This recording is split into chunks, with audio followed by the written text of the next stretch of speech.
Hi, everybody. Welcome back to Patriots History. I'm Larry Swikart, your host, co-author of Patriots History of the United States with Michael Allen, now in its 41st printing. And it looks like we might be going into another one real soon as Christmas sales have been brisk.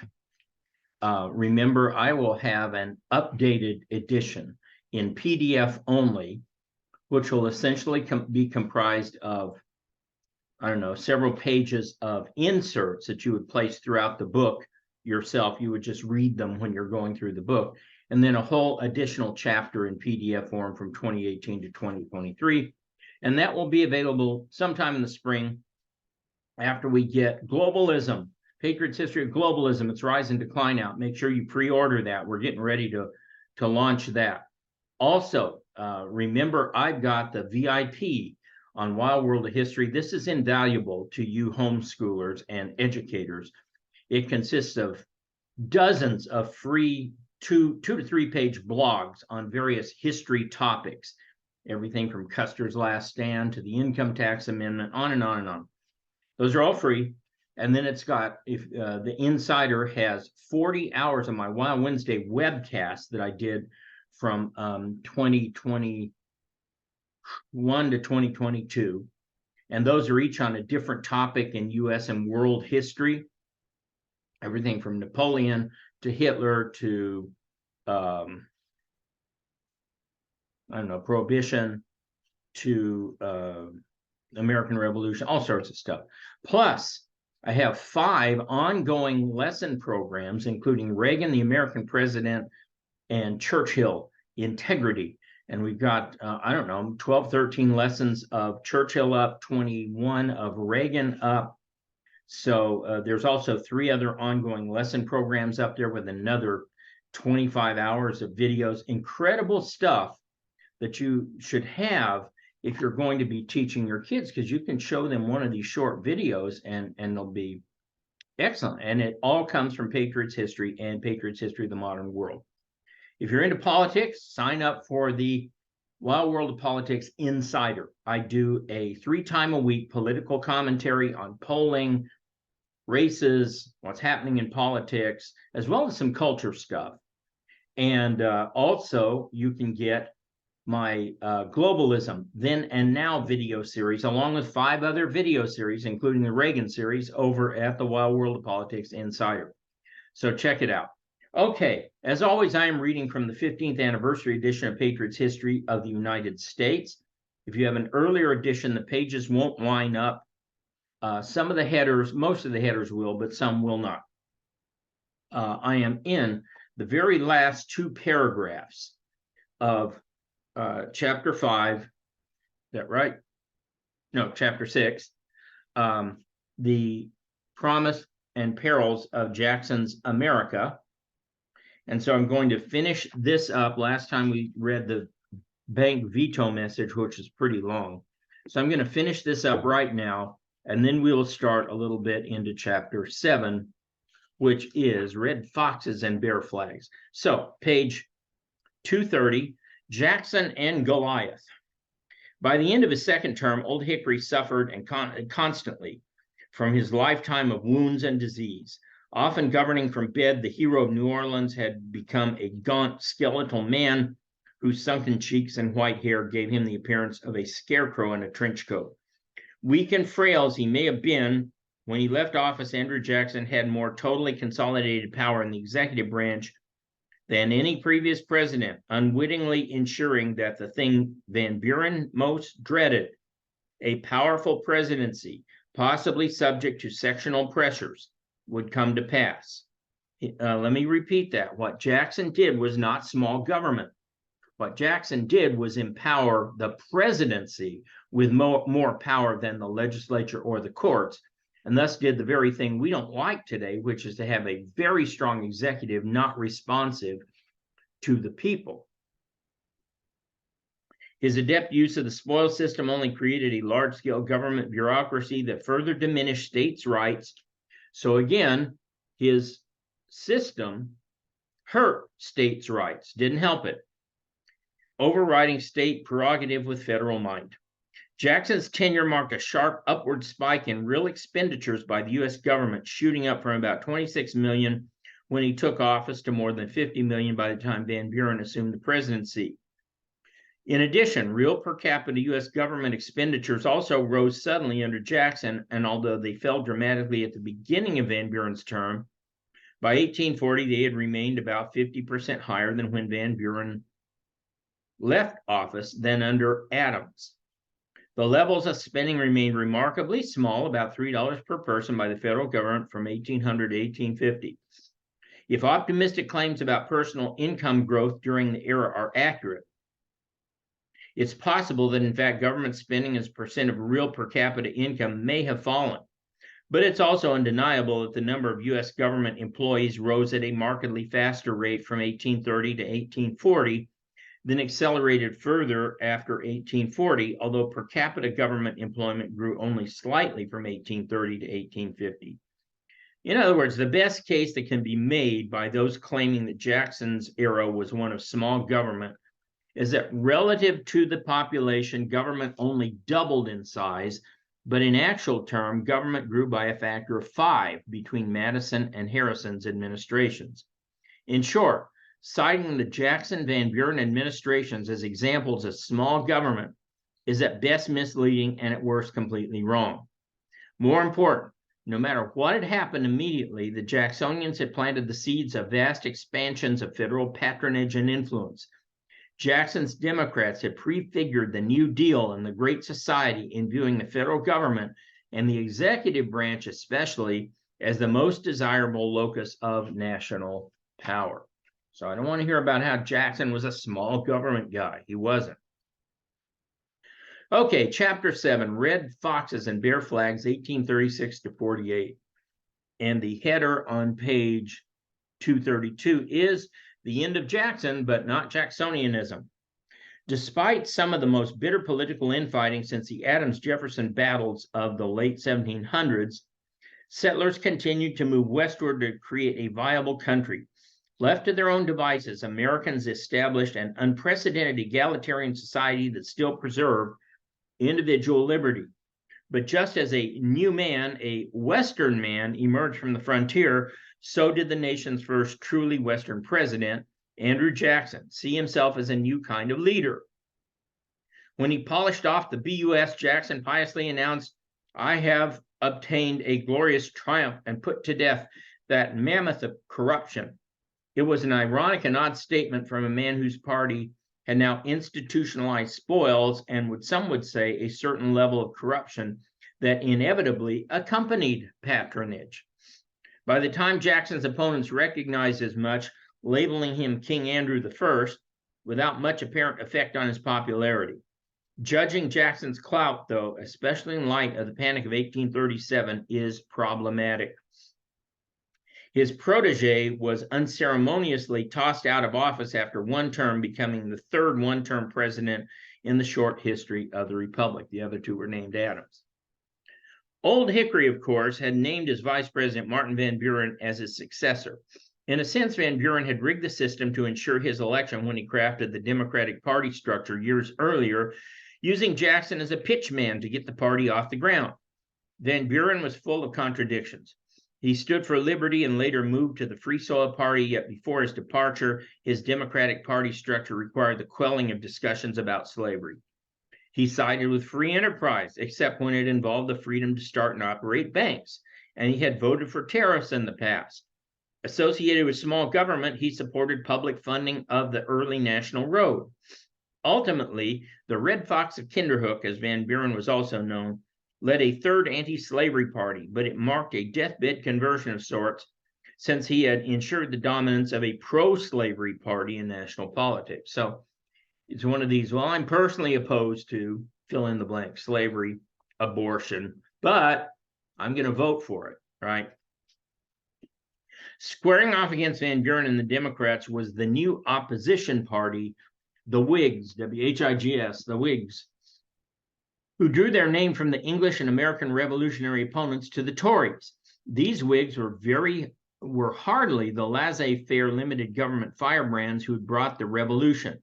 They supported a high protective tariff and a new national bank and federal subsidies for internal improvements. Some Whigs were abolitionists, some advocated temperance, and many came from Protestant evangelical backgrounds such as Presbyterians, Baptists, and Congregationalists. Mostly, however, the men who comprised the Whig Party were united only by their hatred of Jackson.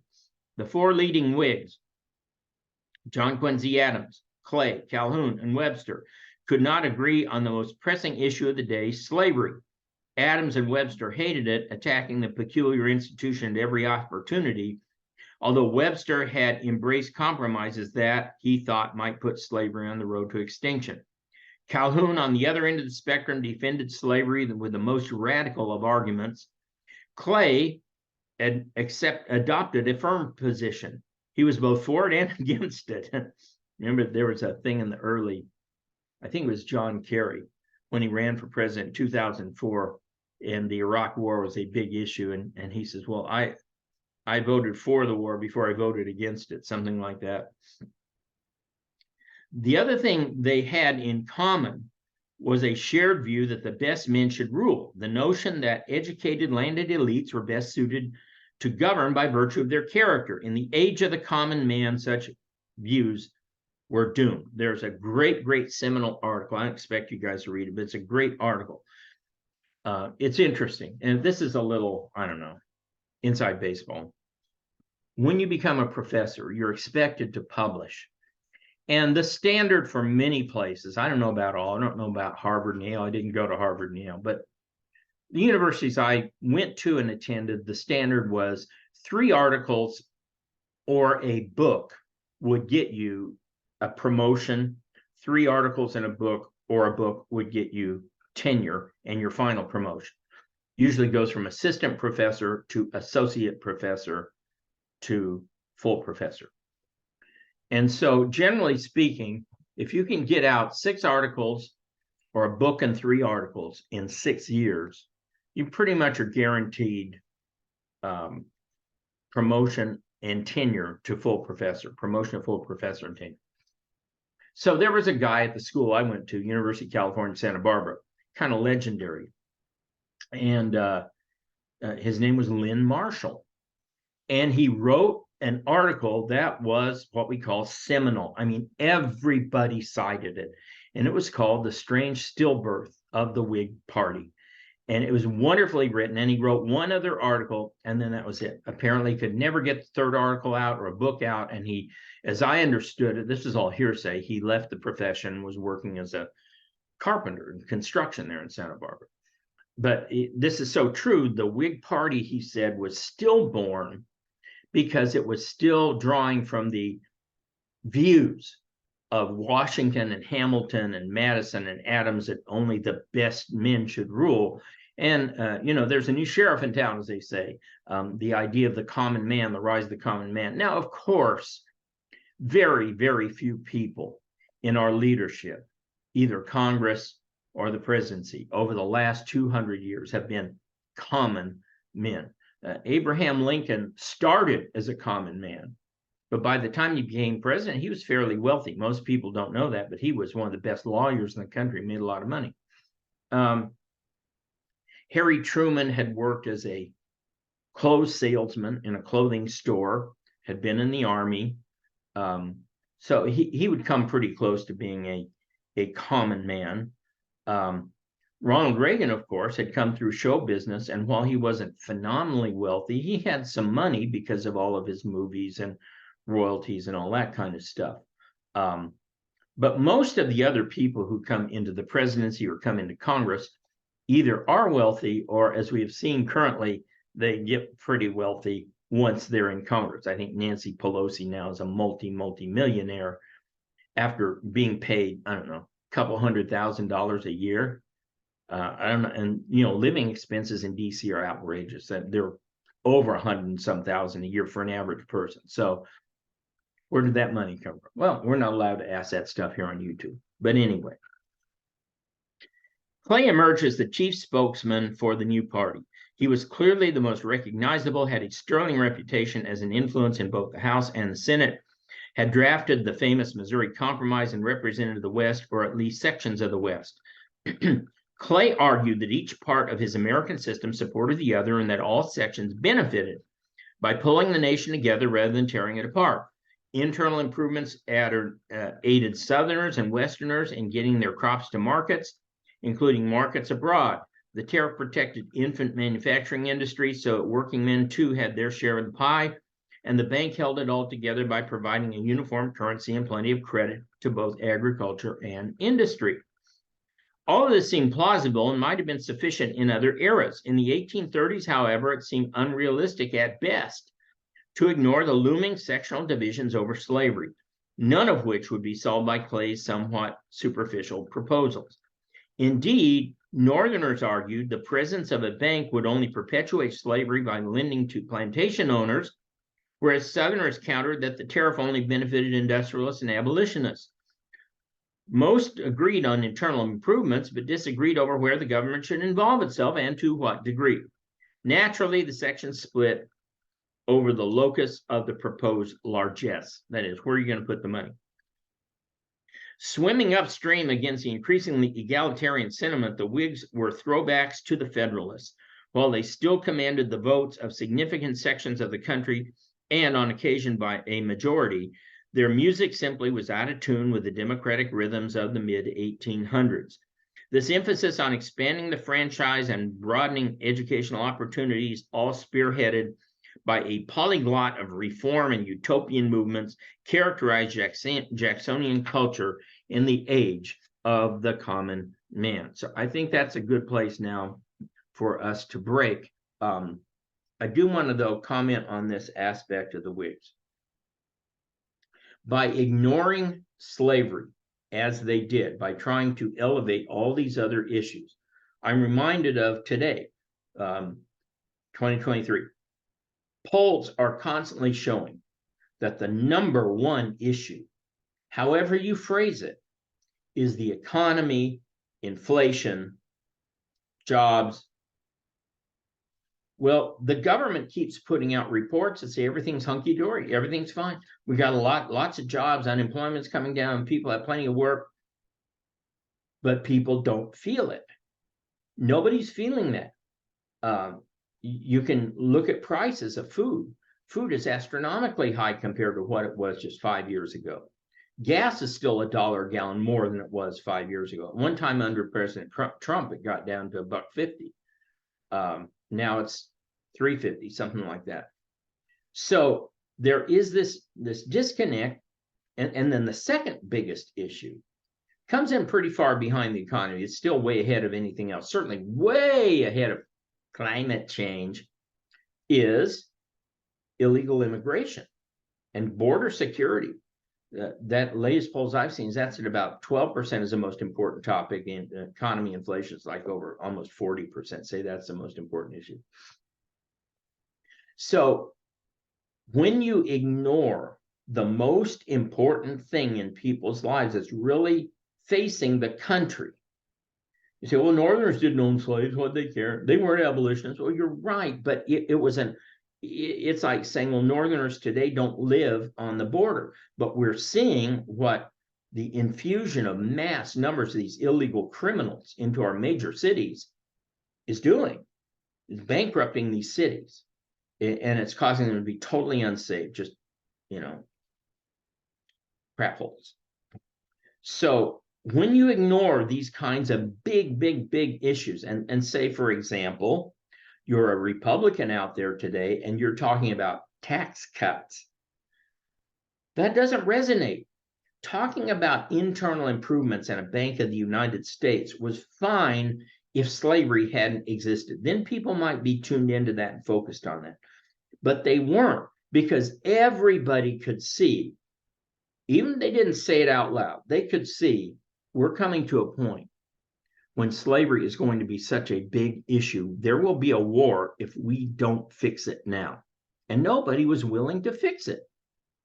Nobody was even willing to try to fix it. So like Social Security today, right? All you kids. We'll get to that later when we get to the New Deal. So this is one of the biggest reasons why the Whigs fail. They don't have slavery on their agenda anywhere, number one. Of course, the Democrats don't have it on there because they're protecting it. And number two, their biggest leader, who was Henry Clay.